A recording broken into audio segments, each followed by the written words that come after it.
জয় অসম, জয় অসম। প্ৰতিশ্ৰুতি দিছিলোঁ যে নিৰ্বাচনৰ পিছত আমবাগান বা কাৱৈমাৰী এই গোটেই অঞ্চলবিলাকত আৰু এদিন আহিম। আজি মই আমবাগানলৈকে আহিছিলোঁ।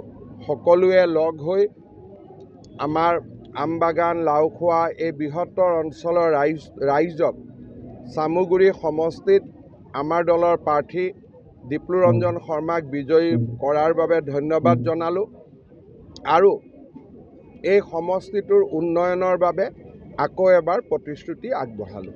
নতুন বছৰত কিবা নতুন পৰিকল্পনা? নতুন বছৰত আমাৰ চৰকাৰৰ নতুন বাজেটো আহিব। শেষ বছৰৰ বাজেট আমাৰ জনগণৰ অভাৱ অভিযোগসমূহ পূৰণৰ ওপৰত আমি চেষ্টা কৰিম। অৰুণোদয়ৰ কথা উল্লেখ কৰিছিলে নতুনকৈ দিয়াৰ কথা। এতিয়া অৰুণোদয় গাঁও সভা চলি আছে। আগতে অৰুণোদয় পাবৰ কাৰণে ৰেচন কাৰ্ডৰ নম্বৰেদি নালাগিছিল।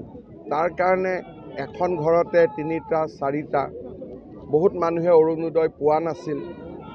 এইবাৰ আমি অলপমান সুন্দৰভাৱে অৰুণোদয় নিৰ্বাচনৰ হিতাধিকাৰী নিৰ্বাচনৰ কাম কৰি আছোঁ। 28 তাৰিখৰ ভিতৰত আমি প্ৰক্ৰিয়া সমাপ্ত কৰিম আৰু এইবাৰ অসমৰ 40 লাখ পৰিয়ালে অৰুণোদয় আঁচনি লাভ কৰিম। সামগ্ৰীত কিছু অধিক দিয়াৰ কথা কৈছিলে। এটা ষ্টেট লেভেল কোটা থাকে। চামগুৰি সমষ্টিটো 4টা সমষ্টিত ভাঙি গ'ল। কিছুমান কলিয়াবৰত গ'ল, কিছুমান চামগুৰিত গ'ল, কিছুমান ব্ৰহ্মপুৰত থাকিলে আৰু কিছুমান ৰূপহীত গ'ল।